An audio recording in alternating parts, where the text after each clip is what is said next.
9th, 2026, District 7 Board of Education meeting. Carrie, please call the roll. Bertles. Here. Sanderson. Here. Ahart. Bauer. Here. Bryant. Here. Carver. Here. Patey. Here. I'd like to thank everybody for being here tonight, and please stand for the pledge.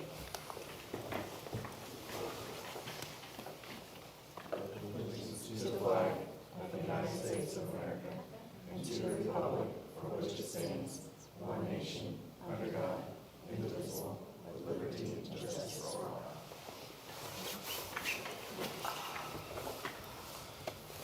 Okay, I'll entertain a motion to approve the February 9th, 2026 agenda as it's been amended this evening.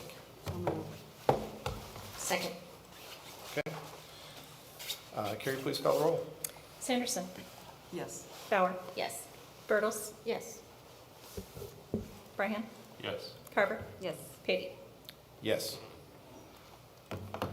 Okay, this time the board has set aside time for anyone wishing to address the board. Would anybody like to address the board this evening? Looking around, don't see anybody. Okay, moving on. Okay, this time I'd like to welcome Lexi Keller, an English teacher at Edwardsville High School, who will provide a presentation on a student trip to Italy and Greece.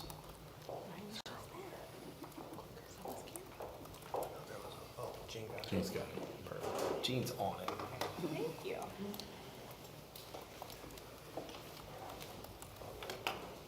Hi, my name is Lexi Keller. I'm an English teacher at Edwardsville High School, and I'm here to present an amazing opportunity for our students to travel to Greece and Italy in June of 2027. So here's an overview of our journey that we will be taking. The first day will be an overnight flight from St. Louis to Athens. We'll spend about 2 to 3 days, or our second and third day, in Athens. And then we'll take a day trip on the fourth day to Delphi, which has really cool ties to like Greek mythology, which students study actually in our curriculum in the Odyssey their freshman year. On day 5, we'll take a hike in the Meteora region and then take an overnight ferry from Greece to Italy. Day 6 and 7 will be spent traveling and spending time in Florence, Italy. We'll spend about 2 days in Rome and then travel back to St. Louis. Cool. Cool. So here are just some highlights of some places we'll see in Greece. We will hike up to the Acropolis with a local tour guide and enjoy the views there. And then we will spend a day in Delphi, which I've mentioned before. It has ties to ancient Greeks. They initially thought it was to be the center of the world, and it's kind of relates to what we study in freshman English with the Odyssey. So it'll be really cool for students to actually see that in person and experience that. In Italy, we will travel to Florence, where we will see the Gates of Paradise and the Piazza della Signora. And then we will spend some time seeing the Duomo and also traveling to Rome. So I think here on this next slide, we'll see the Colosseum and the Roman Forum, and then we will actually also be touring Vatican City and seeing St. Peter's Square. So here's our kind of head count for right now. I myself will be a staff chaperone. We will also have a high school administrator, Mrs. Caitlin Richard, on the trip with us. So far, we have 10 female students signed up, 2 male students, and then 2 adult female travelers who are parents of the students. So I know the big question everyone's wondering is who is paying for this trip. Student travelers and their families will pay for their own trip. EF Tours has a 6 student to 1 chaperone policy, which means for every 6 students we get signed up, we get a free chaperone spot. So therefore, currently with our current enrollment, we have 2 free chaperone spots. One will pay for my trip and the other will pay for Mrs. Caitlin Richards' trip. Here is our flexible travel window. So EF Tours likes to give kind of like a flexibility window. Ours is for June 12th to June 27th. They do this in case of bad weather or different things that might inhibit our traveling. We'll know specific dates closer 2 to 3 months out. Right now we've requested dates of June 15th to June 24th.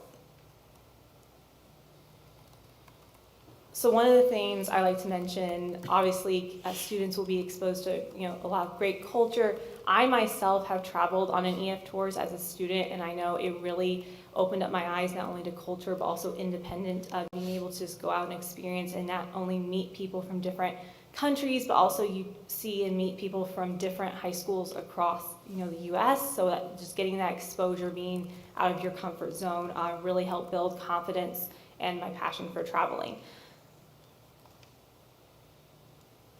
So what's included in our itinerary? So their price they pay to go on this trip includes round trip airfare, their dinners and breakfasts, hotel stays, a tour director, transportation, so it includes that ferry trip I mentioned earlier, and then we also have a tour bus we travel on throughout the countries. We have local tour guides that take us on all our tours, guided sightseeing, and also entrances to any museums and things like that. What the students will be responsible for are passports, baggage fees, so if they have to check a bag, they'll be responsible for that, tips for local guides, the bus drivers and our tour director, and then any snacks or lunches. And then here's just some background information about EF Tours. They have over 60 years of experience. They have staff on the ground everywhere. They even told me they have an office in Rome, an office in Athens, so if we would never ever need to get a hold of anyone, we'd be able to do that. Other nearby schools like Triad, Grant City, Collinsville all use EF Tours. And then for safety, I know students, part of their trip fees is they had to purchase global insurance, which helped protect them against a series of things. The only thing it didn't cover was if they lost their baggage, but they could also upgrade to get that certain protection. We always have access to the EF Safety and Incident Response Team, a 24/7 tour director who will meet us in Athens and will travel with us the whole time through Greece and Italy. There's kind of an overview of that. And then every adult is going to be background checked. So those two parents I mentioned earlier, they will be background checked. And then all the hotels are vetted. Any of the tour guides, any of that are also vetted by EF Tours. Travelers will also be in charge of filling out any health or medical forms that are up to EF and District 7 policies. I think that is it. Does anybody have any questions? How long is the flight to get over there?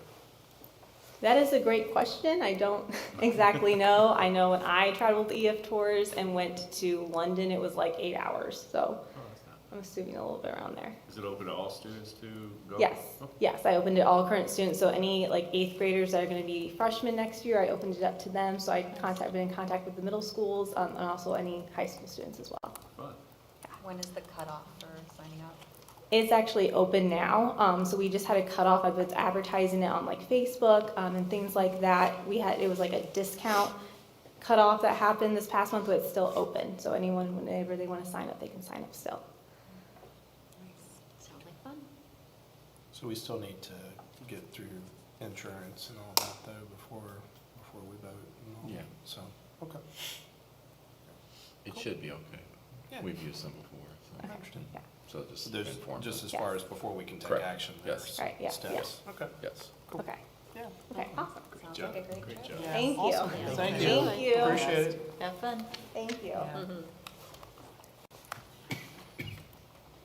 Okay, at this time, I'd like to introduce Tricia Lenore, curriculum coordinator, and Jennifer, I apologize, Stukenberg. Did I say that right? You said it. I apologize. Of all people, I'm very, very cognizant of pronunciation. PE teacher to discuss K-5 physical education. Sorry, interrupted myself there. Good afternoon. We are here, and Ms. Abby covered for as well, to discuss K-5 PE curriculum adoption. So again, our objective is just simply to give you an overview of our process and our team's process of how we come to the conclusion of adopting this particular, too many times. So the first thing we wanted to look at was the Illinois state standards, which have not been updated since 2018. But there's also new Shape America standards. Shape America is the global foundation of how we, individual states, adopt their state standards. And so there had been significant change to them. And so my advice was, as we're looking at all of the pieces to the puzzle, let's figure out how we can make a hybrid that will satisfy both Shape America and Illinois state standards, because what we don't want is Illinois to come back and say, ha, we do like those standards. So now we gotta rejuggle some things and fix it. So those were one of the things that we did as we looked at the scope and sequences of K-5, as well as learning targets, and some various materials that we looked at in publishers include Catch PE, Spark PE, and we also looked at Open Phys Ed, which is an OER or an open resource of materials by vetted sources. So in this, we asked the teachers to come to a decision of what are some non-negotiables that they wanted to see in this curriculum adoption. One was those student-centered best practices. Did it have MEL, an SEL component? Did it differentiate with students with disabilities for our CASEL and FLS? And those standards-based assessments.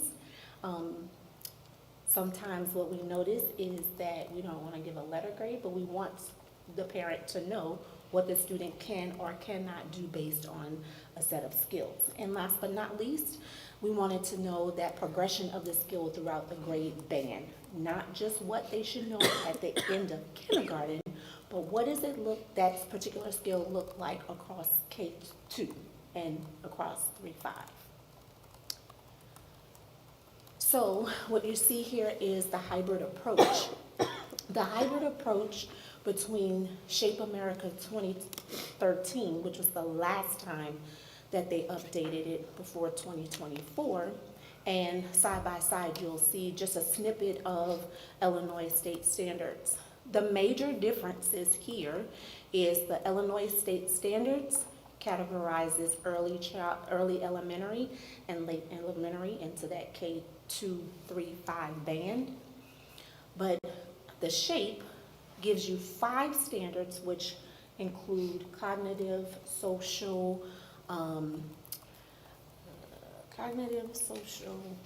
emotional, I always forget the last one, and effective psychomotor skills into 4.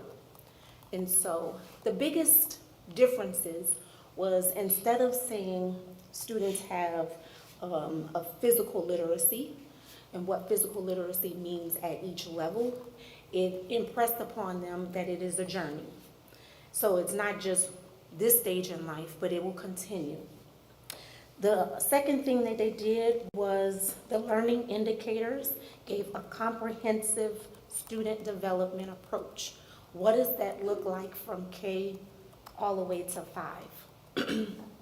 And then it also centered in on those learning progressions. So not just what it looks like at the end of kindergarten, but where does it pick up for first grade?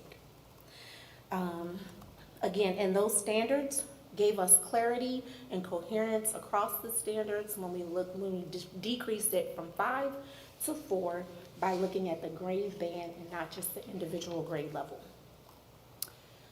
So now I will let the ladies talk a little bit about why they chose. Awesome. Well, the one curriculum that really popped out of us is called Smart PE. And, oh, thank you. Got my gym voice off now. It's called Smart PE. And the reason why we really thought that this particular curriculum fit best for grades K through 5, and there's 2 other teachers on our committee that are K through 2 teachers, was that it is the most inclusive, adaptable, it is easily to navigate, it is diverse, and it has a complete curriculum that when we have a new teacher that comes into our buildings, we can give it to them and they can begin the process without us having to hand over hand and give them, and really they have a good curriculum that's going to run all the programming for them. It is teacher ready which means that it comes with station cards that we can print in both English and in Spanish. There are adaptations there for large group classes. So for Abby and I, we have double classes 2 to 3 days a week. So they have a specific curriculum and activities geared just towards large group classes. They also have particular sections that really do our SEL components, social emotional learning, as well as adaptive needs for her FLS and for LeClaire and Woodland, our Castle students. It is a full package. Things are there's so many different adaptations, so no matter how you choose to teach as an educator, this curriculum is going to allow you to make a lot of really good choices to fit into your teaching style.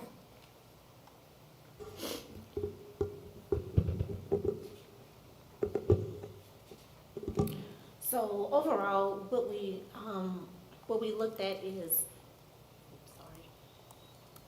high quality instruction materials that were accessible to all grade levels, creating that equal systematic approach to across buildings is what we were really looking for. One thing that, go ahead, my recommendation. So our PE curriculum right now, we have 2 K-5 teachers that were not even born yet. Our last adoption for curriculum was in 1997. So I've been in the district for 17 years, I think. I was 12 when we last adopted the curriculum that we have now. So it is our recommendation to purchase the Spark curriculum. It was definitely all around a fantastic curriculum. And with this curriculum, we will also add to that the manipulative materials that we use in PE for all of these courses. They will come from a variety of other sources like Gopher, School Health, Amazon, and SpeedStacks. So that's how you see that there for the cost-effective consumable approach. So all-in budget, right about $65,000. It includes that 6-year digital license with 2 full days of professional development for our teachers. That's 6-hour days just with Spark PE and their curriculum. PLT4M, digital access. It is a supplemental that allows our teachers to push out things for e-learning or give something that we don't have access to the gym or whatnot, we can do in different spaces. A variety of consumable equipment, like I said, is covered in that cost, as well as adaptive PE professional development by Shape America. It was brought to my attention, being an undergrad of exercise physiology. I know their world a little bit too. So I was privy with having adaptive PE teachers in my department, so I had classes with them. But from what I understand, now they don't have as many adaptive PE classes for those that are coming fresh out of school. And like she just mentioned, we have 2 that weren't even born in 1997 and when we last adopted. So I thought it was very important to hear the needs that they were, that they asked for this adaptive PE professional development, just to make sure that they were doing best practices in those FLS and Castle classes. So that's our budget. Any questions? What's examples of consumable equipment? Like a volleyball or a gator skin ball, just equipment that will eventually have to be replaced, but it's not like a yearly thing. Gotcha. Like I have some bean bags that, I've taped up a little bit, but just eventually they have to be thrown away because they are just not usable anymore. Does the district ever take gently used sports equipment? So Accept them, you mean? Yeah, Receive them? like my son's got probably 6 basketballs sitting in my garage that. I personally, if kids bring me stuff, I personally take it, definitely. Okay. but I That's a don't, good point. it's not necessarily like advertised. We like to use out So. on, out on recess Yes. or whatever. Okay. Yeah. Okay. Mm-hmm. Would there be, any Like at a central baseball location? I know that Right. Cassie's Playground donates a lot of items to the local community. Yeah. When it rolls down the road. So So- does Goshen. Or Goshen, yeah. Yeah. Straight over the fence. Yeah, or over the fence. I see it, you're rolling down the road, so. Awesome, thank you. Any other questions? I assume that the adaptive component of this would apply for maybe kids who are not specifically like in Castle program as well too. right? Absolutely, Okay. even our students that are, gen ed population, but use a different type of equipment. So for example, basketball. So my third graders aren't gonna throw a basketball. Thank you. We do basketball. They're gonna have other options. So some of the equipment we saw at the IFER conference, they are like high bounce balls that are going to look like a basketball and the same size, depending on the ball they choose, but they're having lots of choices to make them the most successful and to make sure that they are the most engaged. And that's not just kids in special programs, that is kids in all our buildings and all programs, but again, we're trying to meet the needs of every student so that they can be Yeah. successful where they are. And this curriculum is what we really feel is gonna do that for everyone, because there's so many options and it's so adaptable.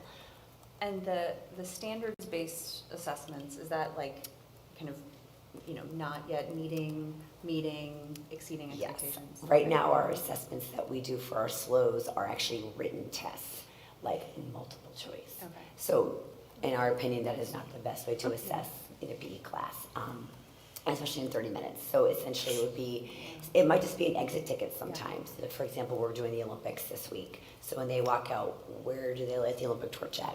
What city is the Olympics in now? So sometimes it's as simple as an exit ticket. It doesn't always have to be like a true assessment, but again, some of them, for some of those bigger sports skills, absolutely, can you throw, can you catch, can you shuffle, can you skip, can you jump, can you shoot a basketball?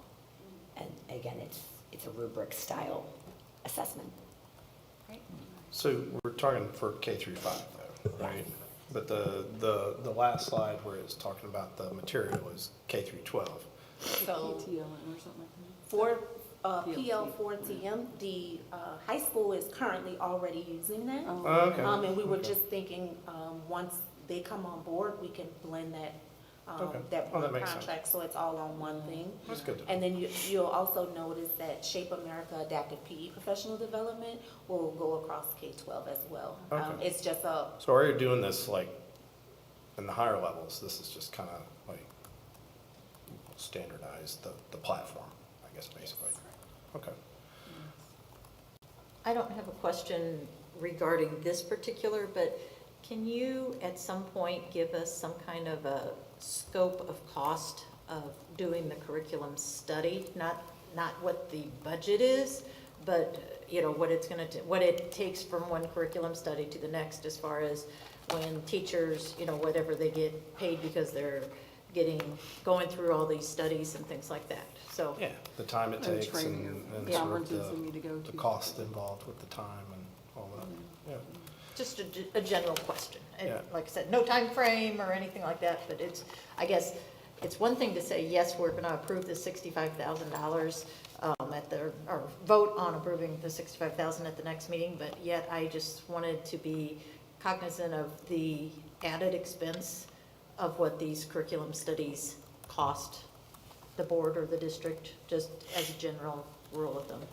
I guess another question that kind of reminded me of is, I understand we have not adopted a new curriculum in quite some time, but what is the kind of standard turnover? Like when would you expect to have to do another curriculum update for K through 5? Like what would be For PE specifically. theoretically, for PE? we would like to say 6-year cycles. 6-year cycles, Yeah. okay.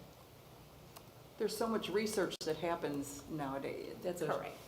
Fast turnover, a little bit Yeah. quicker turnover Yeah. as far as best practices and how to use those best practices. Yeah. So theoretically, we would like to see every 6 years. Across the board on all? Yeah, that makes sense. My last question, So since we're kind of focused on the K through 5, the digital access, I mean, how important is the digital access for the K through 5? I mean, is there like any component of this that's just that they need to have that digital access, or is it just? Students won't have digital Okay, access. so It's that's just- essentially, instead of us having to shuffle paper to say, here's a lesson plan, and hand it over physically, Okay. they actually have a whole lot, I would call it a digital library of access Okay, for our staff to that makes use. sense. And then in terms of the instruction cards, like the station cards, for example, you could put them on a Promethean board and do a slideshow with them and export them into a PowerPoint to do the slideshows. Or for me, I still like to print them because I want that station card at every single station, and because you're always going to use a resource and you're going to read before you do. So I would have them printed, and now I can have them printed in English and in Spanish for those kiddos that are bilingual, and it's right there at my fingertips versus having to go to Canva, take what I've made, make it Spanish, then print it out and laminate and have it ready.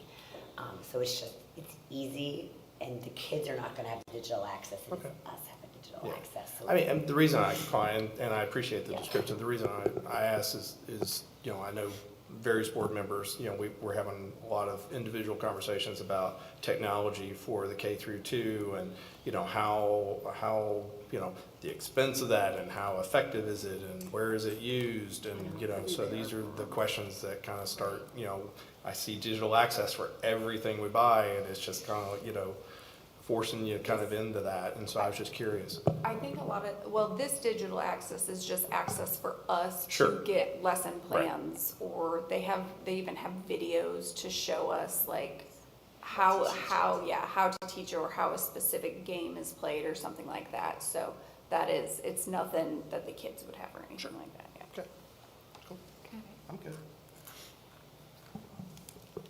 Thank you. Thank you very Thank much, I you. appreciate it, that was awesome. Great presentation. Yeah. Okay, and that ended our program and personnel portion of the meeting. Now we are venturing into the facilities and finance. I do have one quick question. No, we've already transitioned. I know. Can you press the rewind button? Okay. Okay. So just for my understanding, being new at this still, is there a way that we can forecast when we're rolling out new curriculums or potential ones, and just have an allocated spreadsheet or some type of list? I love these presentations, I want to hear them, but within this time frame of, you know, this school year, or forecast of 5 years from now, or is there a way that we can identify that, or are we just going to see these one at a time at each work session? What's the cadence? What's the normal? I would love to see that too. Right? Well, that actually is part of the board policy, that is supposed to be something that's part of that process. Okay, So, okay, like so a we'll curriculum. Yeah, possibly yeah. see that, and then that way we can kind of outline projections on, well, the last work session we approved, or the last board meeting we approved. Physics. Science or something, yeah, okay, so, but we're gonna see more of that, right? Within another, I don't know, related portion of science with all those subjects. I can list them all, but I'm not going to. And I'm just curious, are we gonna see another presentation come up with, you know, this one is 85,000, this one's 32,000? So you're asking for like a curriculum review schedule? Yeah, Yep, yeah, look at the two. that's possible, Yeah. okay. And we've talked about that before, and at one point, we were going to say, okay, we'll do science K-12, and then as a recommendation from the curriculum department or the teachers that were studying it, well, and I'm just throwing these out for examples, you know, 6 through 12 didn't need theirs to be corrected, or need to be updated as well, so then it adjusted to K-5 only, or, you know, things like that. So just because it's written in paper, after they've gone to some of their studies and things like that, it might need to be adjusted, Okay, so. I think even just a schedule that says like they're up for review at a certain cadence, and even if it's like a, you know, kind of a window of this subject is up for review within, you know, 1 to 2 years of this time point. Yep. yeah.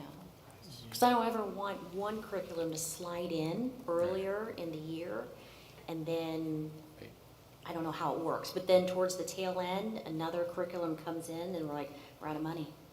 Or that one's 40 years old. Right. Right. Yeah, that's part of, I think, you'll see in the budget timeline, we're gonna try and do 5-year projections. I think that's part of that. I think we've talked about a technology cycle and what that looks like for the next 5 years. So those are the things that are kind of pull into that. Perfect. Okay. 'Cause One, those are the, and one disadvantage in the transition, and you see this in all kinds of industries, where in the past, you know, like you could buy a software package for your business and eke it out as long as you could, but now all the industries have found a way to do a subscription model, so that, you know, they get to keep that cycle and everything coming, and so, you know, that unfortunately in education adds a lot of cost that wasn't there, or you could maybe delay things a year or two, depending on, you know, as long as the book's held together, you Yeah. know, kind of deal. So I do have a question about curriculum. I just realized, so and you may know I don't know, they may. So if we get a new curriculum and there's updates to that curriculum while we're still in the contract, do they update it? Can you repeat that? I'm sorry. So if there's just overall curriculum, if there's an update to their curriculum program, the one we purchased, do we get those updates while we're doing that? Or do you have to wait till, you know, so many years and you purchase a new? So typically, that's a benefit of a digital resource, is that it can ongoingly update. Textbooks, obviously not. Right. And they will send us new ones, like within, we would have to purchase new ones. But Okay. most of your digital resources are going to update as they Right. make those changes. Okay. Unless they change a platform or something like that, then you would Yeah. probably have to repurchase it. But another thing that we need to consider with, ideally, like Tirsha said, the 6-year cycle is, we're purchasing everything in a 6-year cycle so that it forces our hand to review every 6 years. Like Jill said, that doesn't mean we purchase new every 6 years or that we completely change. Sometimes we just are going to review, take a look at gaps, make some decisions about tweaks that we need to make and continue to go because we're finding that our students are very successful with that curriculum. The other thing we have to keep in mind, what the ladies pointed out today, is that we still have several either subject areas or individual classes that haven't been updated since 1997. We're still catching up from the long span that we had of not updating any materials. So while we try to stay in that 6-year cycle, we're still trying to get some of our areas even in the cycle. So it's still a little rocky right now, but we definitely have pretty much all of our major subject areas are in, our core subject areas are back in the 6 years. If the curriculum, 'cause some of the curriculum has come with textbooks, so do you do a whole new contract the next time, or you just can purchase new textbooks when they're updated? How's that work too? So I should have asked you before, but I didn't we think about can it. purchase new textbooks. In almost every review that we've done recently, we are only purchasing class sets of textbooks. We're not purchasing individual textbooks for each child because it's just not cost effective But anymore. if there's a change in the textbooks, But if what I'm there's a talking about, change in the yeah. textbook, we can, it depends on how significant that change is. Okay. If it's not a significant change, it doesn't make sense when they can pull that digital resource.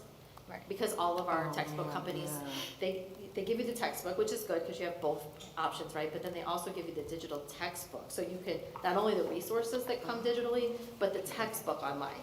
So if it's 3 things that are changed in a whole textbook, why wouldn't we just jump online for that particular lesson than to purchase a whole new set of textbooks that could be not very cost effective? So it would depend. If it was a significant change and they completely, then yes. You were reading my mind. Those are the questions that I had. The only other one that I had was, if they do change the curriculum during the year, do the teachers have to learn a whole new lesson plan for that year, or is it just like little small modifications throughout the week? So they don't typically change anything drastically in a year. Okay. They just might make, I'm thinking more along the lines of like social studies, right? The world changed. Yeah. You know, countries changed, things like that. And so that's one subject area that it's like as soon as you bought a textbook, it's out of date. And so those things can continually update, but I don't know of any textbook companies that in the middle of a school year completely change all of their lessons. Like it might be Our new version comes out in 2027, and so that's where those updates and changes will be, something to that effect. So, thank you. Yeah, thank you. Sorry, Bob. No, that's okay. That's okay. We're still. I rewound the tape, so we're still in the program and personnel committee. Thanks, Sarah. Awesome. Thanks, Sarah. Thanks, Terry. Okay. Now we are done with the program and personnel committee. We're going to move on to the facilities and finance committee. Okay. 3.1. Do I just That's right. rename it subtext the Dave Courtney Show? Okay. Unfortunately, I think that's correct. Okay, Dave. All right. So I'm just gonna start, and we'll just go down the line. It should be in this presentation. It's all in this presentation, except the revenue items, which I'm gonna do separate. So Lincoln Middle School Phase 2. This is part of the furniture component, obviously, for the next phase of Lincoln. We obviously last year purchased materials for Phase 1, the new addition. So the Phase 2 furniture purchase that we're working through right now will have to come in 3 different deliveries, some this summer, some in December of 26, and then there's a small part that will happen in the summer of 27. Right now, through our bond fund, we had allowed for $850,000 of Phase 2 furniture. The current cost projection based off the state contract pricing that we have gotten is $731,359. And all of the Phase 2 furniture mirrors everything that was purchased in Phase 1. There is one little tweak on one piece of furniture that no longer is available, but it's a small tweak. But everything that we did in Phase 1 will be mirrored in Phase 2. Yes. Sorry. No. When you say furniture, does that mean, are we reusing the existing furniture that was in the classrooms? Or No. For the most part, the answer to that is no. Okay. Unless it's new. Most of the furniture that's in the Phase 2 part is still old furniture, from years and years old. Like So 40. all new, everything? Yes. Everyone gets a new desk? Yes. Okay. Yes. And what happens to all the old stuff? The stuff that we can salvage that's still usable, we will keep. The stuff that is not, we will salvage and declare surplus and dispose of, as we're required to. For the most part, I would say the vast majority of it is probably non-usable. It's old. Okay. It's old. Thank you. The first delivery would be the summer delivery. The pricing on the summer delivery is $481,931.70. It is purchased from the same 4 vendors that we purchased Phase 1 from, KI, Mine, Verco, and Wenger. This is being brought, a request to be approved at the next board meeting to get those purchase orders in by March the 1st to ensure that it is delivered during the summer. That's the cutoff timeline for us to get them delivered for the summer. As a summary reminder, the KI furniture is conference room tables, office furniture, and teacher desk. Mine furniture is English language arts bookcases, soft seating in the auditorium, and task chairs. Verco is student chairs and desks. And Wenger is all the performing arts furniture for the band, orchestra, and choir. Since the auditorium right now is in the second phase, the renovation of the auditorium at Lincoln is in Phase 2. So that's kind of where we're at with Phase 2 furniture purchase. It's, like I said, the allowance was $850. The projected budget right now is $730. Okay. So. Is that paid for out of bond? Yes, it is allocated in the bond fund. So that's part of the last couple things we talked about. There'll be a conversation later about the health and safety. Right. So when we have a decision on, well, now that we're moving forward with the furniture decision, what we decide to do with the asbestos abatement where it gets charged for whether health, life, safety, or construction fund, and then the arbitrage calculation we talked about, then that kind of sets us up to kind of see what funds are available for the next project. So once we have those decisions, then we can, that's my next plan, is then to bring the discussion on where construction fund sits and what we can start looking at for Hamel, since it's the next project we want to discuss. Okay. So any questions on this part? This is the last of the furniture for Lincoln Yes. then, right? Yeah. Okay. Yeah. All right. I'm good. Okay. Next, we'll go to one of my favorite topics, Edwardsville High School auditorium seating. I put up, obviously we have, these are some pictures of the current seating in the auditorium at the high school, the condition. So this is, let me see if I got another one. I have another one there. So this is a conversation that we have been talking about. Obviously, the auditorium seating needs to be addressed. We initially went out to 3 companies requesting quotes for replacement of the auditorium seating, and we got 2 proposals back, and you can see we got one from Carroll Seating, one from, I don't know how to pronounce this, but they were both 6-figure bids for replacement. And based on that cost and where our budget sits right now, we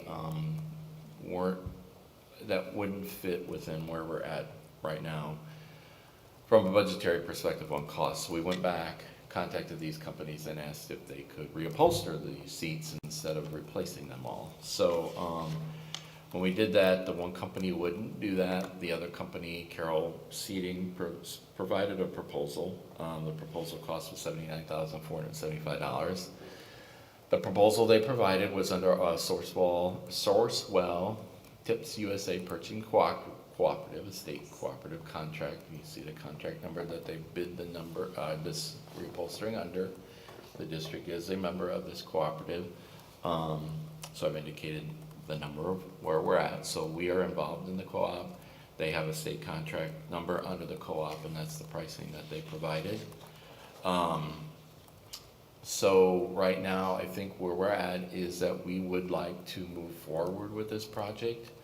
I know there's been some hiccups along the way, but the project is necessary. It is included in our budget under our improvements line item for our O&M fund.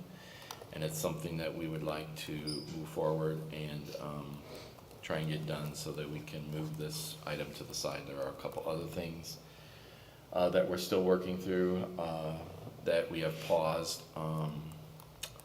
High school marquee is one of them, where we need to do a more, I guess, extensive look and actually do some formal bids on that project, if that's something that people have been asking about. So we've kind of paused it, and that price is also a 6-figure price, I think.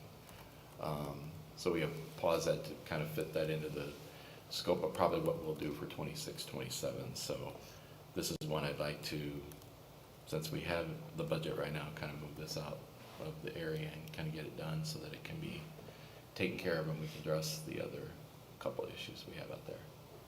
What's the time frame as far as how quickly could they get to us, and how long would it take once they get to it? They are, so the process has started. We kind of paused it to kind of work through some issues. They are ready to move forward once we give them the go-ahead. We'll work through the date and the timing. They'll need obviously some time to do it, but we would, I'm sure, would be done obviously before the start of next school year. I don't know how fast it will be done during the rest of this school year. So we haven't really finalized the date because we kind of paused and went back to them and kind of worked through some issues and with how it was done and the contract pricing and all that. So this is kind of where we're at right now. So once we, I wanted to bring this forward and get board approval first before I go back and reach out to them and tell them, okay, this is a go now. Let's figure out what the schedule is and what that looks like, so. Yes, ma'am. Well, so this isn't the vote, but this is to kind of like, hey, go up and get this stuff. Yeah, this is right now actually, this is just me Get- bringing get this the- forward to you. Okay, so And then it We'll will take be action brought back at the to the next board meeting on the 23rd. the history of projects here at District 7, if we follow the continued history, it's always been, this is your bottom line dollar, and oops, now we have to do this. Right. And then now we need this, and Right. it's never gonna be cheaper than what it is right now. And so, you know, I'm okay with the seats, but I wanna make sure that that includes the cushion. Sure. Does it include the taking the seats out, taking them to their shop, Yes. reupholstering them, putting them Yes, all that back is in? my understanding, but I'm gonna clarify all that before we move forward. This is kind of a sample of what I was told it would look like when it was kind of done, All right. okay? But those are the things that I will go back to Carol and make sure that, before I say yes. Does it include the little plates that say the number of the seat? Yeah. Well, I they're just, mean, my understanding is yeah. they're just gonna disassemble the seat, take them out. They are, and they're bring them gonna, back they're in gonna and take them to their reassemble. shop, they take them out, they reupholster them, they bring them back. And why the other bids were so expensive is because they were just bidding to just Tear them replace it all. all out, Yeah, and this framework's okay, it Right. seems like, just the seats. right. And we've looked high and low that know that we're not gonna need new foundation when we start taking apart these chairs. And next thing you know, we're gonna need new They have to carpet pour new lining. concrete. So I will, I understand, Matt, your question. I will, once We we, don't have to bury any conduit, right? no, Okay. Again, it's just, I understand. Once we, cause we don't get to see the bid, we don't have the bid right now. Sure, So there's sure. nothing for us to verify. understand. the bid. We'll- I haven't. Okay. But I will circle back and make sure that all of those things are addressed and there's not something that will be expected or a surprise on the back end. Is there a contingency built into this bid? No, this is a hard bid This is a firm contract fix. price. Okay. Firm So fixed it price. would have to be something that's not included in the scope that would cause that to change. And is there somebody checking about events that are scheduled to happen? Yeah, we're working with, the drama department Okay. and all of the individuals at the high school. So they will fit it in between when things Yeah, 'cause are it being done or plays, not can being play. done. Mhm. Can we Yeah. see the existing chairs? Do you have a picture of I that? The didn't- red or something? Yeah, They're she like- I he didn't showed realize they me. were that bad, I didn't see, Yeah. I didn't see them like that. That's worse than I thought. Yeah. So by the next meeting, we will have a contract that we can read for ourselves to approve. Yeah, if you need that, yes. I would like that. Yeah, I mean, I can give you I will verify and get from them what that contract includes and. Which is the state contract, correct? Yeah, it's a contract pricing through this co-op, yes, state co-op, yeah. So when they take out the seats, does that include the arms or just the back and the? It's a question I would ask, I don't know. Are the arms cushioned or are they metal? No. No, they're just Plastic. metal. No, Yeah, but I think metal. they may have to I think they probably disassemble disassemble the arms in order to get. to get to the to get seats to and take them out. Okay. Mhm. Probably. Well, the reason I ask is because if they're taking apart the whole thing, Mhm. like, is that gonna cause any damage to the flooring as they're going about that? I'm just, I'm right on the I road. agree, and I'm- we need to know these things. Trust but And verify. then that's we'll what- have to replace the conduit. So, Well, I'd be curious to know if the materials have a lifetime guarantee on them, if someone comes in and rips them with their pants or something, or if they'll come in and replace the material. Would it be more beneficial to go with wooden seats, stadium seats? No. not as comfy. No. But we sit at a ball game. Yeah. Those Would are you stand up at a ball last game? forever. Plastic, yeah. To the Yeah. 7 Yeah. inning truck. Which is what's at Lincoln. Got me all excited about Okay. auditorium Since seats now. I think if we 1982 or. could add to your list the And we haven't potential replaced the flooring one. impacts, that would be good. Okay. okay, I don't know, sounds great. cool. Thanks, Dave. Thanks. Yeah, definitely better pricing. I've lost all your questions, but I'm sure I'll They're irrelevant, doesn't matter. You can just go back Form. to the tape. Just hit YouTube. Are the Map, numbers see the included? contract. I got it. Is the Materials, removal and replacement labor included? Conduit. conduit required, Sarah wants to know about the warranty of the materials. replace all the nuts and bolts. Well, we have arms, No logos. Popcorn machine. numbers on the seats, identifiers. Cotton candy. That's right. Does it come with free Concessions. popcorn Okay. Cool. Can you do butter on that? and butter? Don't cost you. He's coming over and punch me. No, I'm And not. then Dave Courtney walked out. That's right. And that's the end. Okay, we're done. Okay.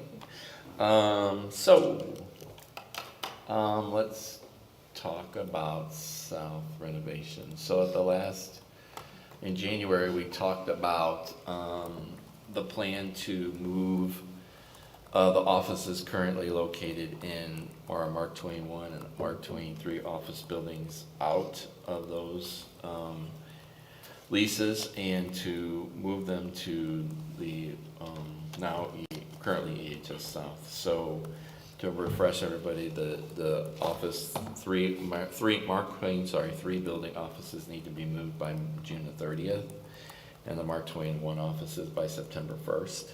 So we have been looking at a design to modify EHS South to accommodate that move. That design is now complete, so that'll be attached here in a sec. So to remind everybody, the offices that'll be moving from those 2 buildings to south right now would be the superintendent's office, the HR department, the special education department, and the business department.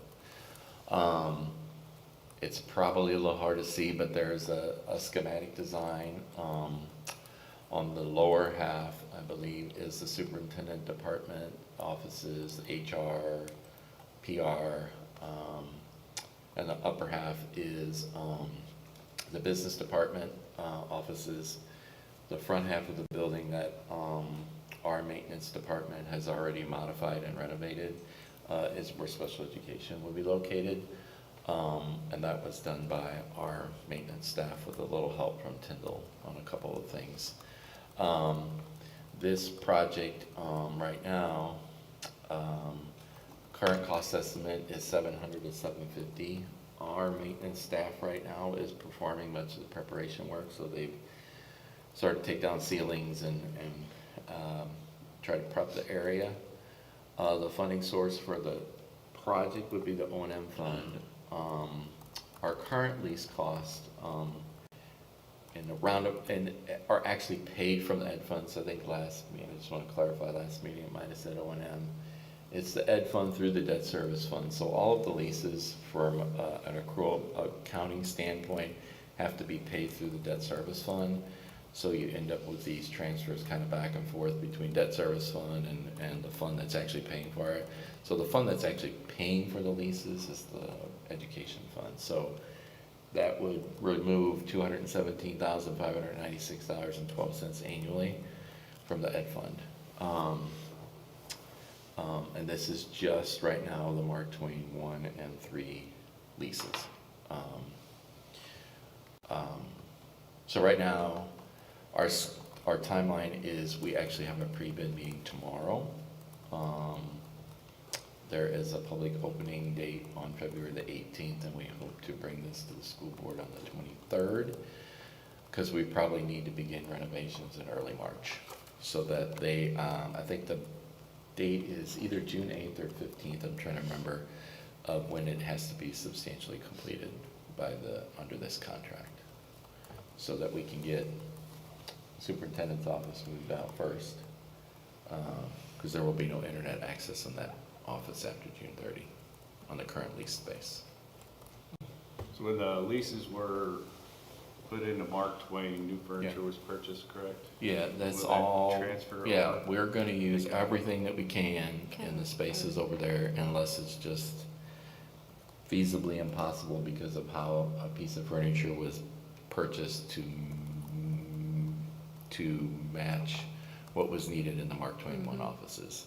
So anything that we can use will just be moved over. There might be a couple pieces because of how it's configured for the Mark Twain, may not necessarily work at the, at South, but anything that we can will be And for taken. For the public's sake, the use of the gym that gets used for sporting practices and stuff like that, you guys have already done your due diligence on? Yes, so the dance team is typically who practices over there. And so we met with the dance coach, and so she provided us with some samples of flooring, like a flooring cover that mimics or replicates the surface that they actually dance on in competitions. And so we're looking at putting that down in our D gym, which is up top at EHS, and then they will better practice there permanently. So that would be their permanent home, which they liked. It does provide a little bit of a hiccup because they won't be able to practice JV and varsity together, but that's really the only thing that'll be different for them. And then the costs associated with obviously the massive amount of savings that we're not throwing money away on leases, but the cost to renovate the building, where's that coming from? That'll come from our O&M budget right now. And No, what's- funds just paid it straight out of the budget, or? We'll see, finance it. we'll see what the bid looks like. Okay. I'm hoping that's the high end. I'm hoping that it's lower than that, given some of the stuff that we're doing in-house. I guess we'll figure out what that looks like on February 18th. Yeah. So what kind of things are going out for bid? Are there like building walls and drywall, or? Oh, it's the entire, yeah, I mean, you have to take out, there's lockers in there that have to be removed. They're Okay, you putting put the walls lockers, up, yeah. they're splitting And our classrooms. people can't do any of that stuff? Not that, Okay, not that's what that I was wondering. extensive. Yeah, they're doing what they can, like there's a bathroom in one office they're taking out, Gotcha. they took out all the ceiling tiles, they're taking out, whatever they can, removing anything that they can from the walls that they can, so. It looks good in there right now with all the divisions that you guys made so Right. far. Electrical work for internet or for Oh, yeah. technology, I would assume. Yeah, we're as trying well. to use as much of that that's already in there too, so Okay. that's part of the process. So as many of the drops and data that we already have, we're gonna use, so we've removed some of that already. They wanted to move some stuff, we're gonna keep some of that. There's a couple of alternative bids, just depending on where the price ends up, that we might consider. One is like carpeting, one is some doors on some restrooms, which I think we need to do. One is to carpet like the halls or whatever, to match kind of what's on the special ed side and kind of roll that through the business and superintendent's side. But we'll see what that cost looks like, so. What's left on Lewis and Clark on the lease there? It Vandy Jackson, sorry. technically is January 31st of 2027 right now. Okay. So I think our thought is, we're looking, I guess we're gonna tackle that next after we've got this thing kind of pushed to the side at least, and we've set a final date when we're getting out of the leases, and we've got the bid, and we know what we can construct, and the next step would be is looking at what that lease looks like and what we can and can't do with the staff that are over there. I would prefer that we plan a little sooner than later so we can get, Right. obviously, there's gonna need to be some expansion, rather than assign another partial lease or a whole nother lease altogether and be stuck by it. If we can, within this, expand on our EHS South or whatever we're gonna call it now, and then that way when that Right. lease runs out, that it's instantaneous and Right. we're not reacting, we're being proactive instead Right. of reactive. 'Cause There that's- are a couple options, I think, that we have to vet. One is adding office, obviously, an expansion, or what does it look like if we do something in the gym? That one's what, 97,000 a year or something like that? Yes, Okay.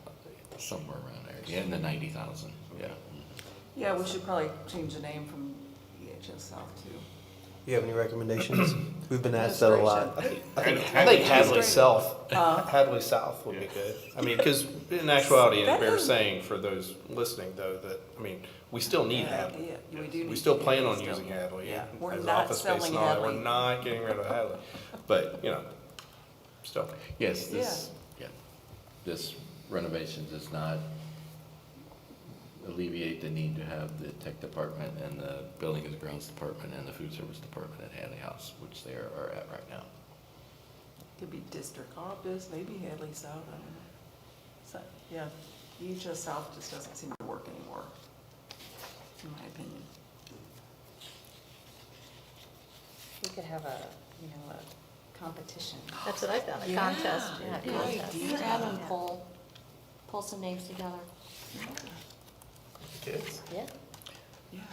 We've got some Community creative members, minds kids. amongst the Once we students. open it up, that means we have to accept Be their, careful what we you wish have for. to, we have to give the award a I'm winner. saying, give it to Marianne. It'll be Right. orange and blue like Dunkin' Donuts. Never know what you get. So, any other questions on the South? I don't have any. Okay. Appreciate it. I know you all have been putting a lot of work into this. Yeah. so. It looks excellent. Yeah. Yeah. So the next thing I'm gonna talk about is something we talked about in January too. So there is a opportunity, to refinance the district's 2017 bonds, had a call date of 12/1/25. So what we're looking at is trying to do a refinancing that would save between about $470,000, $410,000 in net interest cost. And as we talked the last time, really at this point, call date's passed, unless the rates go down. Really, all we're doing is we're just delaying any potential interest savings if we push it out any longer. So it's an opportunity for us to do that now. So what we had kind of talked about the last time was,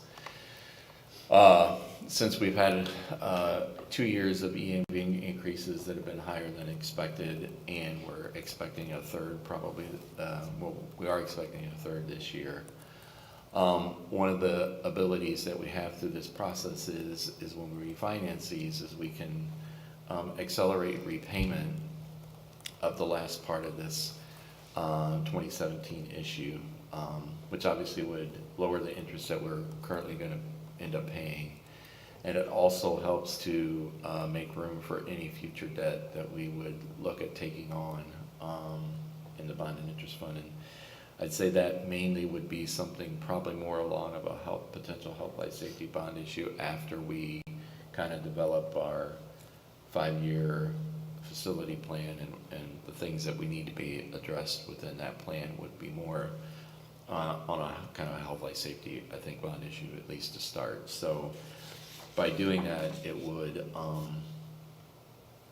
shorten any potential payoff that we would have if we did a bond issue related to health, life, safety as well. So we talked the last time is we had option one, which is the current estimated debt service levy for next year is 74 cents. We could pull that levy to 75 cents next year, which is still below what it is this year. But what that does, well, I'll get to that in a second. So that was the first option, right? 74 projected, we could pull it up to 75. It's still below where it's at for the year that we're in right now. Option two is one where we could just look at maintaining the rate at 74 cents next year. And what that does is kind of what I referred to before, is if we do that, our ability to pay off the refinance bonds faster would not occur. So we wouldn't just generate the interest savings that we can if we just decide to pay it off faster. And it also then impacts the ability to have a shorter payback period on any future like health, life, safety bond issue. If we keep it at 74, it will drag that repayment out a couple more years, and just lead to potentially more interest costs when we go down that road of potentially having to look at a health, life, safety bond issue. So looking at the overall structure, what my recommendation is at this point is we look at pursuing option one. It gives us the greatest interest savings. It provides us the greatest flexibility for future debt, including, especially, I feel, the health, life, safety bond issue. It still allows, based on what we project the EAV increase to be for next year, it would still have a tax rate, would still be lower next year than it is this year. And I didn't, that's kind of meeting in the middle. We could go higher, but I am just a buffer. I didn't want to look at going to 76 cents, which is, I think, where our debt service tax rate is this year. I think was kind of a meet in the middle, just in case For some reason, the EAV projection of 7.5% for next year didn't quite make 7.5%. But we're still generating enough interest savings and providing enough flexibility, I think, by just tweaking it up about a cent or a little around a cent, like 1.1 cent, I think it is. But still keeps us protected so that the rate doesn't go up next year. So I would like to pursue the first option to try and allow for the greatest interest savings and give us the greatest flexibility if we have to move forward with any additional debt in a year or two related to health, life, safety bond as a result of our what we determined under a 5-year facility plan needs to be addressed sooner rather than later. Yes. You might as well be speaking a different language for me when it comes to this. So I'm Okay. gonna ask you to simplify just a little bit of it. Sure. Go from, was it 74 to 75? Right. All right, that's 1 penny. No one's gonna balk over a penny, all right? But Right. how does that affect the broader picture on an average taxpayer? You know, because an increase is an increase, and they come into it, what's my final bill? Right. So I think, go ahead. Well, you just need to step back, because we're currently at 76, right? Correct. Okay. Yeah. it'll go I- down. So Got that in the back.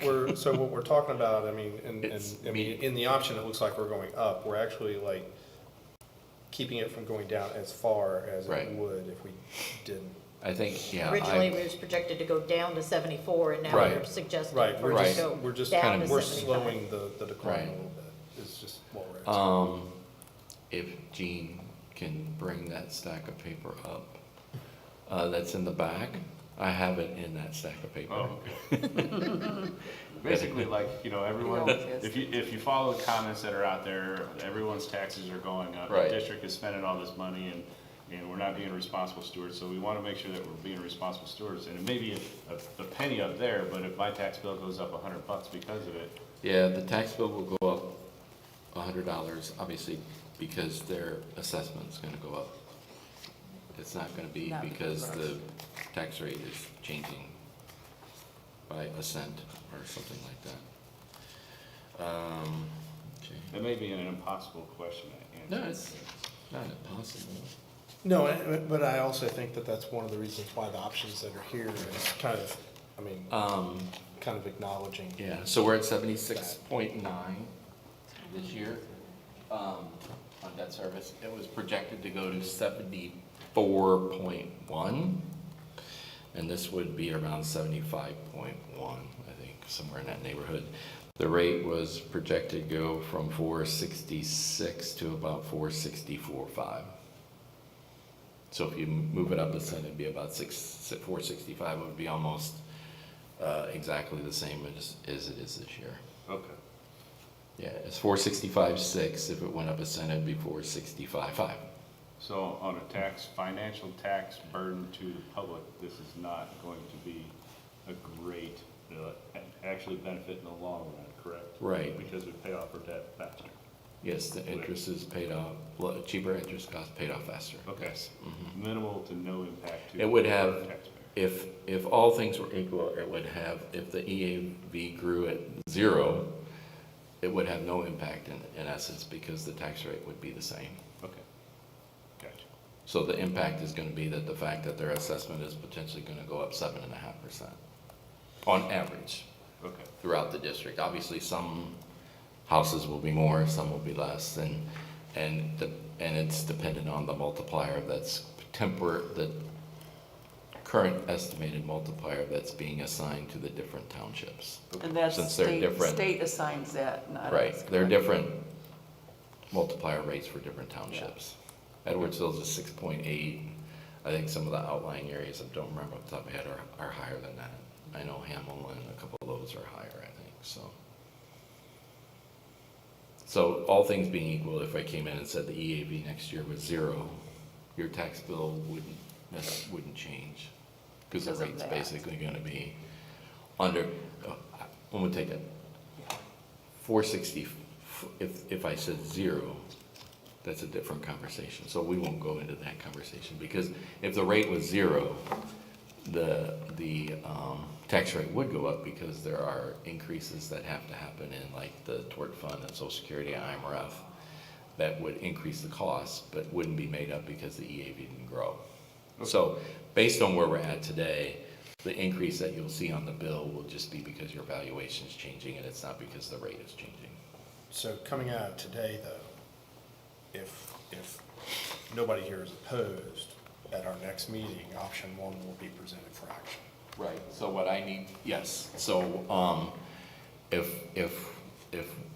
we're okay moving ahead with option 1, then I will have a conversation then with, our bond counsel who will pursue, developing the paperwork for option 1.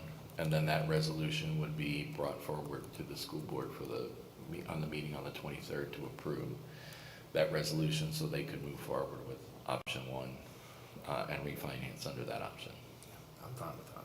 I don't have any opposition. So to compare it to something that, someone that owns a car or owns a house or whatever, say you normally have a car payment, and if you pay a little bit extra every month on your car payment, you'll pay it off sooner and you would end up paying less interest, or again, the same as if you didn't own a house. And so Right. that's kind of what this is comparing It is. to that. It is on the initial part, it shrinks the payment for the bonds, the bond payments that are left on the refinancing, the 2017 issue, and then it provides greater flexibility if the district has to do some, again, I'm gonna point to a health, life, safety issue, because I think when we go through our 5-year facility plan, that's probably gonna be something that we'll address, that's probably gonna need to be looked at, because we do have a lot of HVAC boiler type things that need to be addressed. So that's part of what we'll present through that 5-year plan. But I think some of those will have to be done sooner rather than later. Okay. Sounds good. Now ready to move on? Okay. Okay. The next thing is something that I'd like to bring forward. So at the last board meeting, we approved 2 asbestos abatement bids for Lincoln Middle School that are going to be completed this summer, and those abatement bids cost $307,300. To just remind everybody, the first one was a bid package for abatement to do the renovation work related to the renovation that's being done in phase 2 at Lincoln over the summer, and that's the bid that we approved at the last meeting. The second one is the abatement related to the demolition of the part that will be demoed once the renovation work is completed, where the current gym is at. And we approved that bid at the last meeting as well. And that's the information from that bid. So one of the things that we had talked about last May was that we have an option to submit a health, life, safety amendment to the ROE in the state for the asbestos abatement projects that are scheduled to occur this summer in the 63 and 70 editions. This abatement work was identified in the district's last 10-year health, life, safety survey, which was done in 2017. An approval of the submission of this amendment would allow the district to charge these abatement projects to health, life, safety, which currently has a fund balance of over $3.3 million, as originally planned through the 10-year survey, rather than to charge the construction or bond fund for the work or the abatement projects. So what we are requesting is that at the board meeting on the 23rd that we entertain a motion to allow the district to submit this health, life, safety amendment to the ROE and state, so that we can have it approved and allow for those abatement payments to be processed under the Health, Life, Safety Fund as they were submitted in the 10-year survey from 2017. So the amendment actually goes in and modifies the amounts, obviously, for cost and things that are different now. But the scope of what was in the original survey and the amendment are essentially the same. There might be a little extra work, but it was originally part of that 10-year survey that was in 2017. So we would like to be able to do that so that those dollars don't get charged to the construction fund and cause impact on the construction fund budget for abatement work that would have been done under health, life, safety. What was the total? It'd be 307,300. The For amendment, both bids? yes, Okay. those are the two bids. The amendment is for more than that, but that amendment, I mean, I could check to see if it can be modified, but that amendment was initially presented to me in May, so that we could submit it, but we can still go in and submit it now, and we could probably modify the amount because we have the bids back. Actually, bids are done, so. I think, for me, just being able to do that, where it would have been paid for, had no bond issue been done. So like if we were just going in and doing abatement work at any school, contemplating, like if we were doing abatement work at Hamel, This is how we would have paid it through the Health Life Safety Fund. And since it's part of the 10-year survey that was already submitted, I just feel like it's the natural progression, and it allows us to not charge expense to a bond construction fund that can be used for other Follow-on projects. work. Yes. Will this cause any delay? I don't know if there's a way to move money around or whatever you have to. Will this cause delay in construction? Okay. No, that's why I would, if we can move forward, I'll bring it on the 23rd, and then we would submit it right away, and then that process, because the abatement work at Lincoln for this obviously is not going to start until May 27th or 8th, whatever the last day of school is, so, after the last day of school, so. So you've said that it's got 3.3 million in it. Sounds like it's plenty of money. You know, this is only Right. 300,000, Right. so. But there are also, and I think you had alluded Right. to this a little bit earlier tonight, you have other thoughts and other Right, right, there uses are. for that 3 million. So Right, it's there not are. like we can drain that. Correct, right. Yes, I mean, I would say if the abatement bids had come back at 850,000, it might be a different conversation, but the work that we're contemplating this summer with tuck pointing and moving this is well within the amounts that we have, understanding that every year we add about 1.3 or 1.4 million to the Health Life Safety Fund just through the tax levy, so we'll be getting another 1.4 million in July or August this summer. When do we So, do another survey?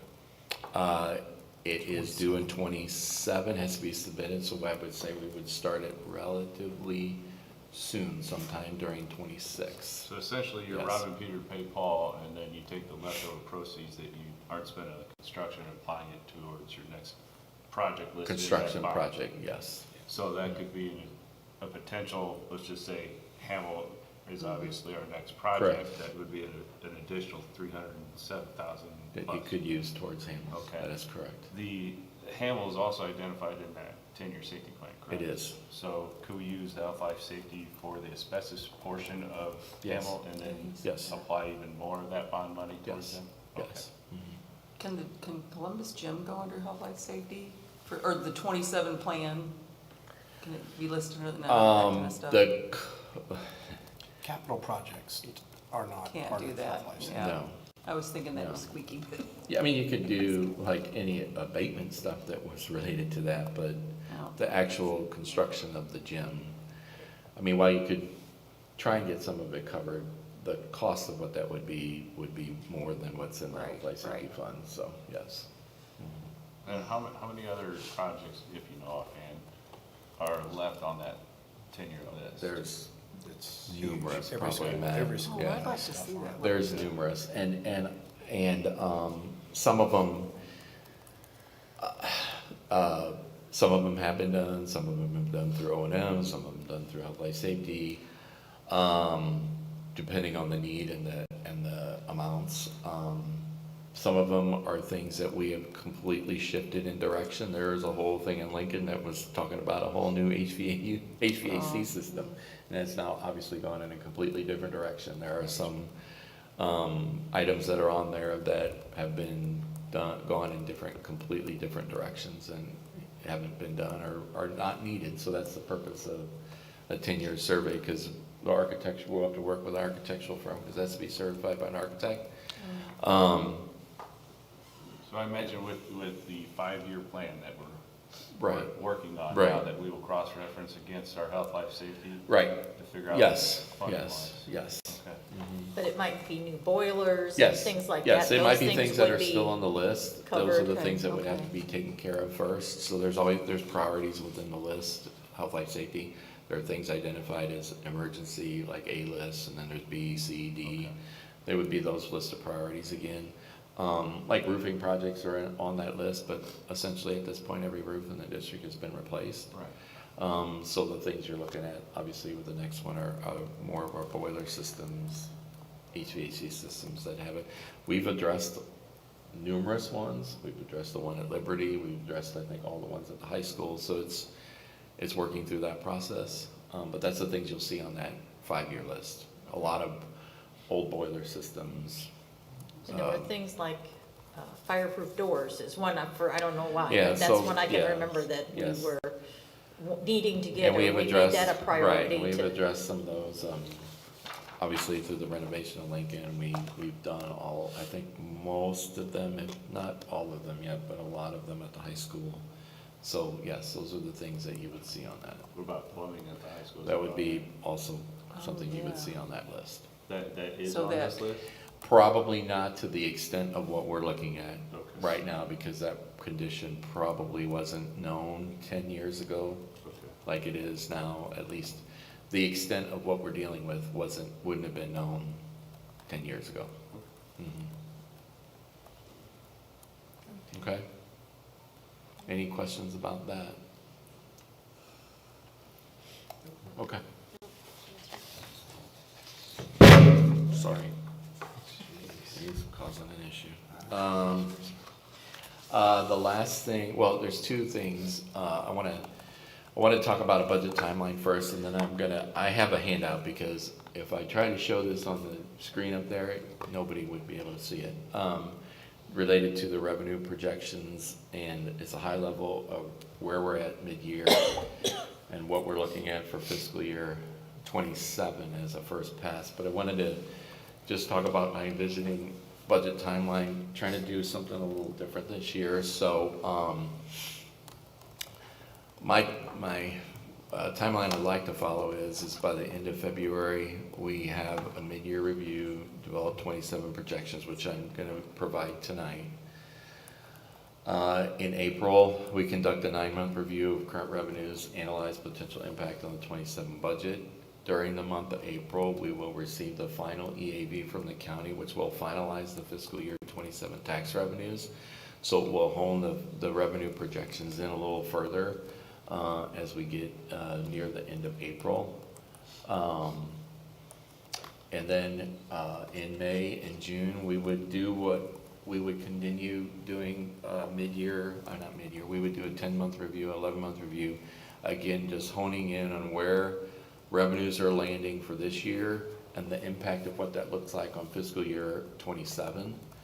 And then in June, we will usually receive initial state and federal estimates on revenue, so we'll be kind of working in the interim, more of like what you'll see now is I'm not really increasing any projections on state or federal revenue for next year. It's flat, except on a couple of state areas. I actually did a proration to make it lower.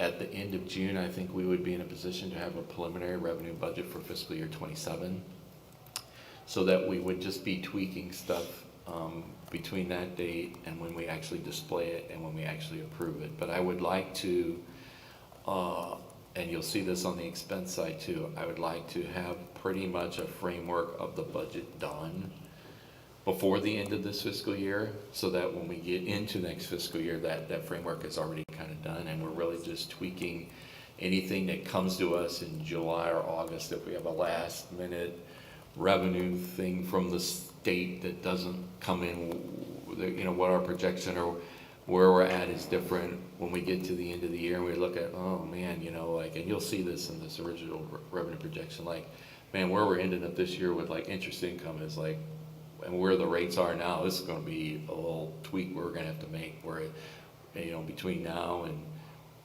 July 1st, the rates get cut again or something, and the interest that we're earning on our investments as we're reinvesting them are lower, and tweaking those numbers as we go along. So that's kind of what I'd like to do from a revenue side. I also have something for expense. Right now, I think by the end of February, we are in process of completing our review of admin staffing for next year.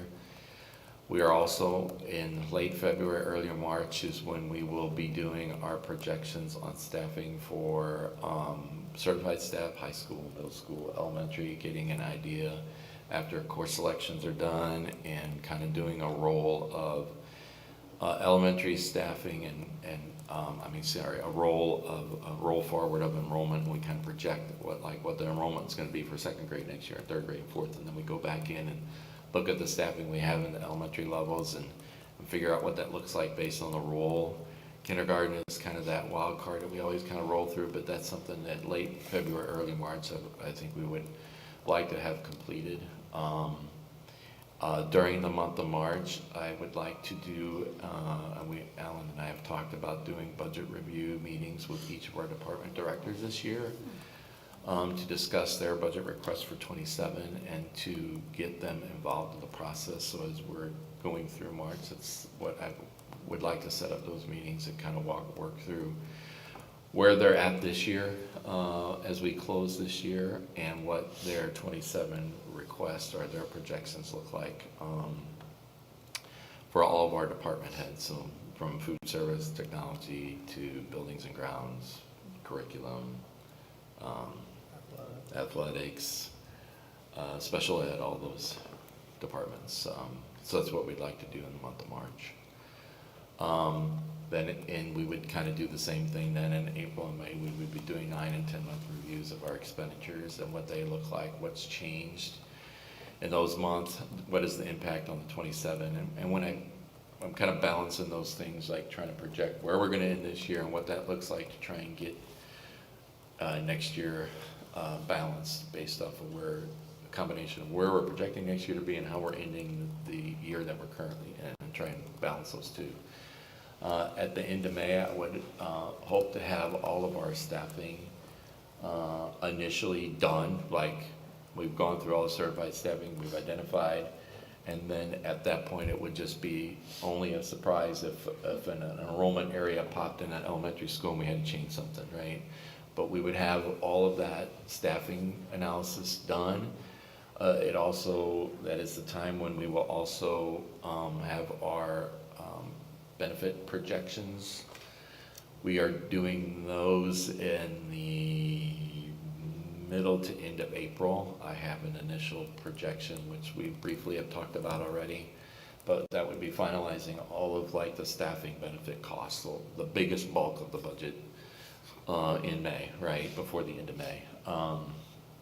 And then by the end of June, I would mirror exactly what I'm trying to do on the revenue side, where we would have a preliminary expenditure budget framework for fiscal year 27. And then we're just having any individual tweaks or anything that comes in, something happens, something changes, we need to do something differently with staffing, we have a class that pops or something like that. We would just be tweaking that between June and when we display in August and then approve in September. And in conjunction with the March date, with revenue and then staffing, I'm also trying to work on what a 5-year projection might look like in March. And I would probably just say I would develop that projection mirroring what I think the revenues could look like, and what that then means for expenditures. So if we're looking at a certain EAV growth or a certain projection of revenue 2 years from now, what your expenditure side from the salary and benefit situation, or what that would look like or have to mirror in order to keep a balanced budget, and then what it would look like if we did other different scenarios, and what that would do like to the budget. Like, you know, like if the revenue's growing 4%, you know, what does it look like if you're doing 4% changes on salaries, or 5% or 3%, or just to mirror different. So I'd like to do a 5-year projection, but then it'd have like some components of like just like different analysis, like this is what I think the revenue is going to be, you know, as you get through these salary and benefit costs as you go forward. What does that look like? If you have to limit it to this amount, or you want to go to this amount, what does that do to the budget, and what does that look like from a, you know, how far you're deficit spending, or if you are, and just start with that initial and then kind of mirror different scenarios off of that. So that's something that I'd like to initially shoot for in March. Like, this is what I think educated guess of revenue projections from an EAV perspective and other perspectives are, and then how that drives what kind of expenditure costs you can absorb or not absorb based off of salary changes, benefit changes, other cost changes. So.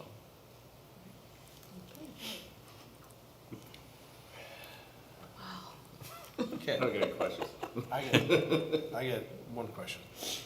Yes. So, as far as the timeline goes, it makes perfect sense, I guess, from the board's perspective. What views will the board have going along the way? So, like, for instance, when you get to your 9 month. Yeah, everything that I see, I would present. Like, So each month. so I would probably start, it's gonna kind of look like this. So this is like the revenue thing I've done. So this is a December, but then when, you know, like I would update this like through March, and then you could kind of see like, okay, this was December's, and what does March's look like? You know, what has changed over here as far as where we're projecting to end the year, and what has changed for fiscal year 27 that now I know is different, you know, that I've honed into a different number, and that number is more accurate than the one that we had before. Cool. So Perfect. so something probably mirroring, something like this, and then just kind of rolling it as we go through to kind of track what it looks like. And we'll get it electronic so we can make it bigger, right? Yes. I was Yeah, well, because I that, saw how I little could that project is. it, and the screen would be fine, but for trying to project this up was like a lot of numbers. This is several pages too, so this Yeah. is just like the first part of the ed fund, so. Okay. So then, Did you have do some do you have any I don't questions? have any questions. Okay. It's all hieroglyphics to me. And that would only be ed fund, or is it all the funds? This is everything. But what you would give us? Yes, it's what you're everything. gonna analyze, Yeah, or? it's everything. Okay. It's everything, yeah.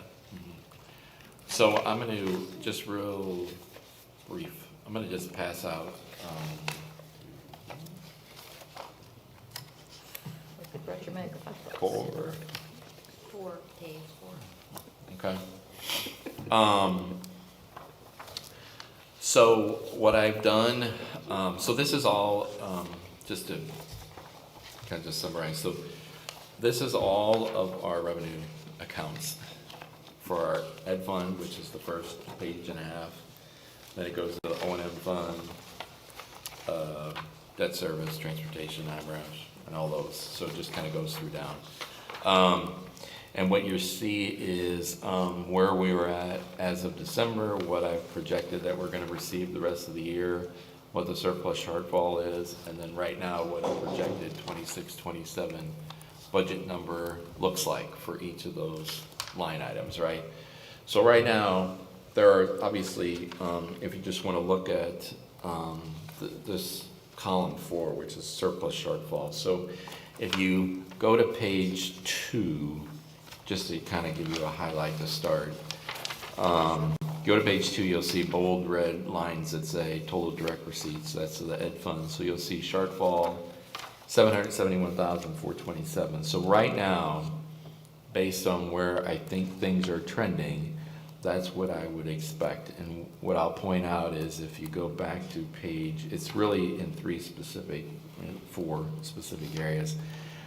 If you go back to page 1, right now, it's trending that way in tax levy. So the tax levy, while the percent of collection that we received year over year is about the same, you know, remembering when we did the budget, we actually projected a lower percentage of collection this year than we did the year before. So even though it's tracking the exact same percent, it's actually not really good because the percent that we budgeted was lower from a percent of collections expectation than it was the year before. So this number kind of drives off of that. Like right now, I think based on that, that's where it's going to land. Now, that's not to say we still have tax collections in February and we still have tax collections in March. So it's not to say that that number is not going to get better. Which line are you? The very first one. Oh, okay. Very first one. Okay, gotcha. So that's where one of the biggest shortfall is right now on a projected, what I think it's going to project out to the end of this current fiscal year. Okay. If you go down about 4, 5, 6 lines, you'll see a negative 471, and then you'll see a couple positive 205, positive 131. So that's interest. That's the whole conglomeration of interest. Interest earned, investment interest, money market interest. So overall, in the scope right now of where we're sitting compared to what we budgeted, and the overall number, it's trending about 140, 45, 50,000 lower than what we budgeted. So the change in interest rates has the pullback that the banks and the money market that we have, and like not necessarily investments we have because we roll the investments, but these investments are not like the construction investments. So these investments are more 6-month investments, 9-month investments, 3-month investments. As they're coming off, the interest rates are lower than they were when then we invested it, as opposed to the construction fund where we have had investments out a year, 2 years. So it's a different dynamic. So that's trending lower. The other one that popped out is Kid Zone. So I think some of that has to do with where we were at the beginning of the year with just staffing and enrollments and, you know, delayed entries and things like that. Which one is that? That's The 3 third from the bottom. 3 from the bottom, Bob. So it's the negative 250. Just a projection of off of that. So that's something I'll circle back with Mary Beth on. But when I looked at this over the weekend, that was one on a percent basis from year to year is obviously trending lower than what it was at this time last year. So there's a couple little smaller amounts in food service, but those right now are like the 3 biggest areas that are impacting that number. So those are the things that I'm watching, and we'll do a little more digging. But just based off of where we're at, and where we're trending from a percent of our budget from year over year, those are the 3 areas that I have the biggest concern for, at least where we're trending this year. So we're not in the whole 771. Yeah, you are. Oh. Yeah. Yeah, so if the budget rolled it out, like, so that's the part of like, this is the revenue side, the expense side will be the next thing I analyze. Not to say that there aren't expenditures that are trending lower too, and they will balance themselves out, but just from a pure revenue perspective, these are the 3 or 4 areas that I see the biggest concern for if you're just looking at it in comparison to what we budgeted for the year in the ed fund, okay? But not yet accounting for But, expenditures. yeah, not accounting for where expenditures are. And again, some of these may shift a little bit, you know, Kid Zone can still shift. I mean, we still got February, you know, this would be in December, so we still had January. I did a projection based off of what we did for the first 4.5 months, projected it over what it would look like for another 5 months, and kind of blended those together. So that's just a projection. It doesn't mean that like right now, what we're collecting month over month in March, February, March and April or May might not be higher than what the averages were in October, November, December. So it still can move one way or the other. Same thing with interest, same thing with the tax levy. The collections by the time we get to February and March may be where it's all fine and it's caught itself up and it's all okay. But this is just a preview right now of like kind of a mid-year. These are the 3 or 4 areas that look like they're on the opposite side of where they should be right now based and compared to budget. So is this all out of one fund? That's the ed fund. Okay. Okay, So the leases that we're getting ready to get out right. will positively affect Yes. that 771 shortage. It But that'll won't, be for it will be next for year. next year, but it won't for the Yeah. rest of this year, But right? he won't have that in the budget to begin with. Right. Right, for next year. So That's it's right. not really gonna affect this because you won't put it in there to begin with. Not for the year, not for the current year. But as far as income still coming in is gonna be relatively the same. You have less going out, correct? Next year. Yeah. Mhm. Right. And some of these things are things that we can't, it's like, I can see the Medicaid. Yeah, and some of those, right. Those are things that we. State things, right? I mean, And, I mean, if you No go matter through what some of we these. do and ask and beg. Yeah, like if it's- you go through, some of these based off of where we're at, you know, Like- title, the orphanage tuition is, but those are because of prorations and things like that, Right. so. But what um, about things like the food service à la carte, 78,000 Right. shortage? What, I don't understand that.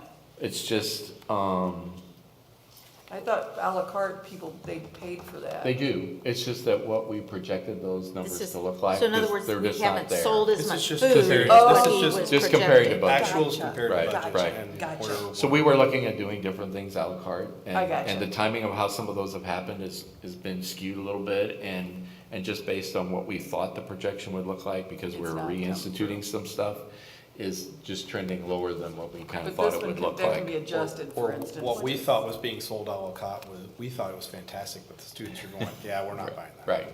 So Yeah, that's, I'm yeah. not buying But that's one we Yeah. can fix. Take your celery. Yeah. So, Okay, gotcha. yeah. Like, that's a lot of. What is this educational other, the second line on the second page? Oh, yeah, that's So that's 19,000. payroll, so that is, those are transfer in and outs related to, summer camps. Okay. So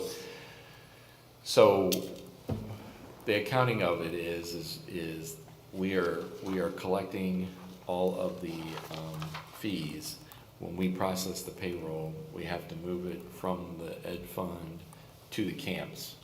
Because I can't just charge camp.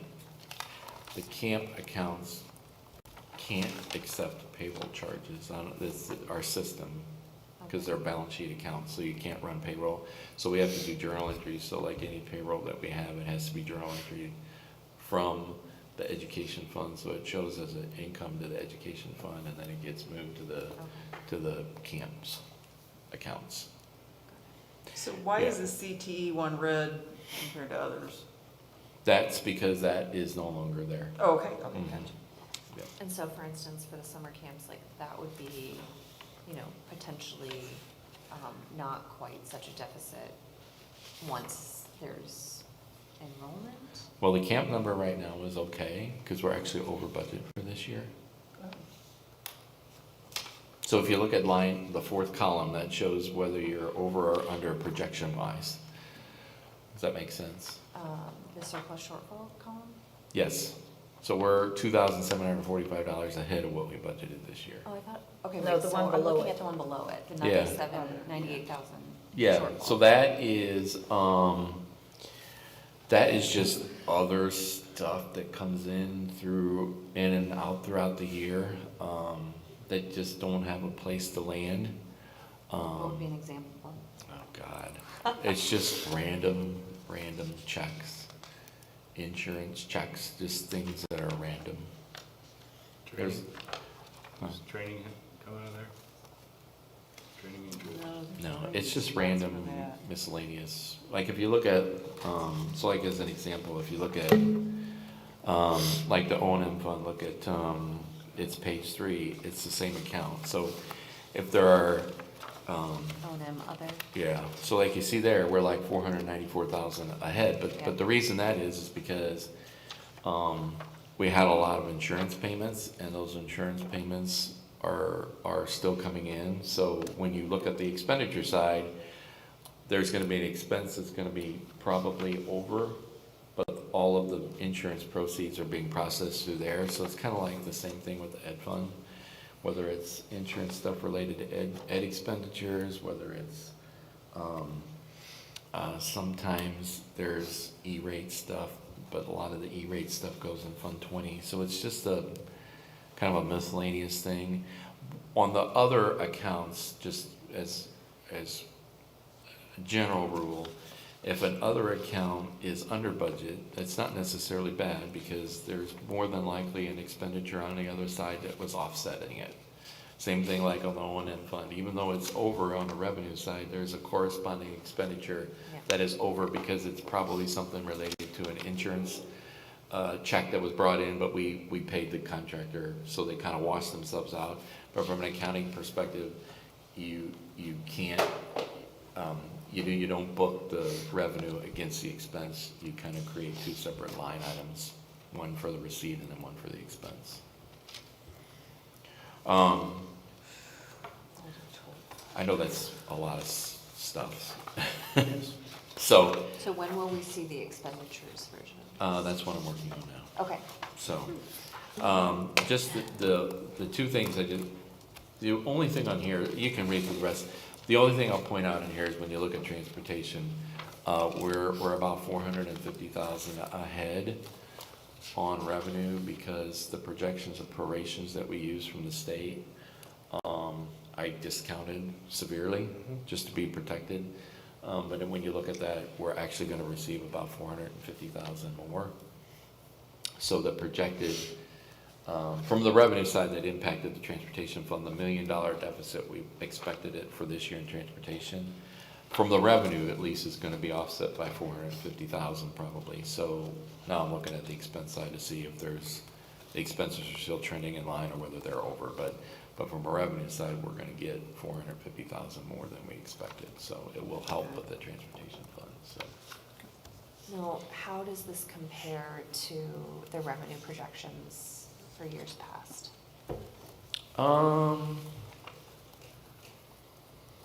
Not necessarily out of line. For the most part, every year there's one or two items that come in lower than expected. And it's just a different one every year, it seems like. But most of it, we have a pretty good handle on what those projections are. So for the most part, they trend pretty normal based on what we budget. There's a couple of state ones in there you'll see. It's the interest one, even though I think I did 75% of what we got last year. It's just that the rates have changed so much in those rolling investments that we had, which mainly are in the ed fund and the O&M fund. Like when you look at the construction, you're not going to see that differentiation because the construction ones have been invested they're 2 years out still. Okay. So those rates have been set. And what is this last column that doesn't? That's kind of those are notes for me, but, oh, okay. So if you look at that, like you'll see numbers like 7.5, that's like a 7.5% EEV increase. So those are line items. When you see things like 75%, that means I've reduced the projection for next year. I've only budgeted 75% of what I expect we're gonna get this year to account for another decline in potential interest rates. So it's kind of the initial projections where I think things are trending. Like food service, you'll see 5%. That's a 5% increase because I know we're going to have to probably increase the fees based off of the tool that we have to do every year. So, okay. I'm just, again, this is just my pass. Sure. Just to give you an idea of where things are trending. If there are any questions, anything you guys have, just let me know. And I'll continue to update this as we get into the next months. And then I'll also, and you'll see the last column is really the 26, 27 projection right now, where the things I know are changing already, that have been changed. A lot of the others are kind of the same right now, and as those things change or shift, then we will tweak those up or down based on where they're landing. So, okay. Now, are these numbers on the far left? Those are all my account numbers. Your account numbers? Yes. And are these set? Yes. Like, who sets them? There's accounts, Yeah, the state. the state. Okay. So you have to assign account numbers Yeah. in specific ranges, so those, anything, the simple, since you asked the question, just the 2-second overview. Anything that starts with an 01 is essentially local. Okay, Anything that starts with an 03 is state. okay. Anything that starts with an 04 is federal. That's kind of the designation. So that's how it's kind of ranked. So we've done it by account. So anything that starts in the 4200s, that's all federal. So that's federal food service, Title I, Title IDA, anything that's in an 03 is state. So that's the EBF, it's the Transportation. ag grant. And what about these numbers that are even further to the left? Those tell me what department and what building those are in. Okay. Got it. And they're all set by, like, budget code, Okay. by the state, so. So these, for instance, not to No, you're beat fine. a dead horse here, but it's a terrible expression, by the way. Educational other, for instance, or O&M other. Right. That are pretty large, Right. amounts to begin Mhm. with, in the budget. Yes. Are those like, the things that go into that bucket, Mhm. are those like predetermined things that all fit in there, or could it be? It could be. Subdivided there- further. There are not, they could be, but then, they're not always determined. So some of that is yes, there are things that I know that are gonna go in there next year. But then there are things where I go back and I look at like a 4 or 5 year rolling average, and I'm like, during the year at some point, there will be something that goes in there that has to be dropped into there that we didn't plan on when the year started, right? So you kind of do this, if you look over 4 or 5 years on average, it comes out to like, there's like $100,000 and somehow gets put in there during any fiscal year. Some years it's a little more, some year a little less. So some of those are like based on rolling averages. Just like when I get to the expense side, like there are rolling averages that I do for like utilities. There are rolling averages for like maintenance stuff. You kind of look at 3-year average, where things are trending, and then you kind of set the accounts based off of what that looks like. So like maintenance supplies is a perfect one. Like I'm not gonna sit there and try to budget every maintenance supply item that's gonna go in there next year. Yeah. Cause it's $500,000 or $600,000, right? It's all this small stuff. But you can look and see, well, we spent $400,000 3 years ago, we spent $500,000 2 years ago, we spent $600,000 last year. So you can see that the trend's going up. So then you, obviously on that situation, I would budget something more than 600 because our trend has been going up. Some of them, they look like they're all within relative ranges, and you just kind of do a 3-year rolling average and say, okay, yeah, well, that's gonna be, 3-year average says it's gonna be this. Then you just factor in if there's anything that you know that's gonna be up or down based on other expenses that are pending. Okay. So when you get like from the board's perspective, we see the financial reports, that report is the report that's only like 20 pages. When you get the expense one, you open up and it's 175 or 200, that's all of our expense accounts. You still only get a limited income, right? Just because you budget, if you want to budget Oh, yeah. $2 million, they're still only give you X. Correct. Okay. Yes. Okay.